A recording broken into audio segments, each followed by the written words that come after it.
Chicken soup, त्यासाठी chicken स्वच्छ धुवून घेतलेलं आहे. आता हे पाणी टाकून द्यायचं आहे. 2-3 वेळेस धुतलेलं आहे.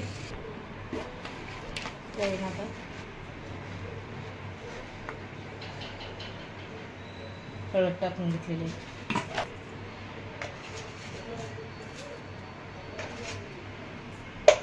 खोबरं, लसूण, अद्रक, 2 हिरव्या मिरच्या आणि कोथिंबीर हे बारीक करून घेतलेलं आहे.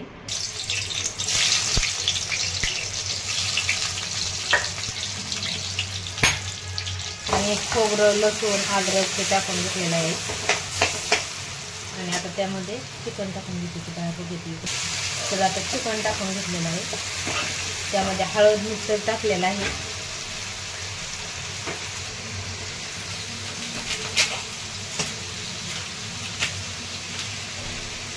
धने पावडर,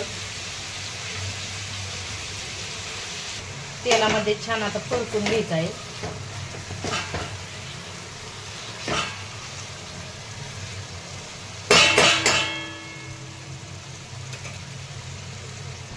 घेते आणि ताटावर पाणी टाकून घ्यायचं आहे.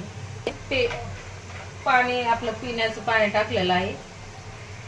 नंतर मग गरम झालं तर चिकन मध्ये टाकून घ्यायचं आहे. पाणी झालेलं आहे, हे टाकून घेत आहे चिकन मध्ये.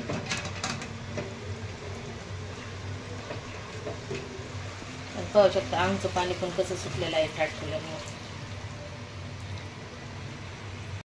खाण्यासाठी तयार आहे. पाहू शकता चिकन पण छान शिजलंय. गाळ खायला प्यायला